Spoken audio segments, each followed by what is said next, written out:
साबिक़ा रुकन असम्बली मुख्तार अंसारी को 36 साल पुराने मामले में उम्र कैद की सज़ा। रियासत उत्तर प्रदेश की एक अदालत ने फ़र्जी इसलाह लाइसेंस मामले में साबिक़ा रुकन असम्बली मुख्तार अंसारी को उम्र कैद की सज़ा सुनाई।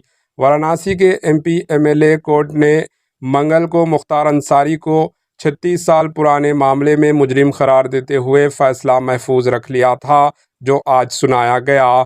इन्हें उम्र कैद की सज़ा सुनाई गई। 50,000 रुपये का जुर्माना भी आयद किया है।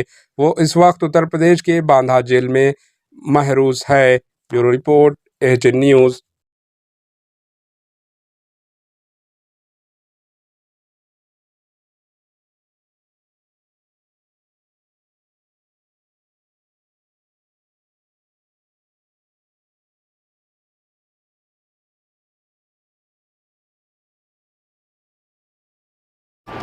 AHN न्यूज़ को लाइक करें, शेयर करें और सब्सक्राइब करना ना भूलें।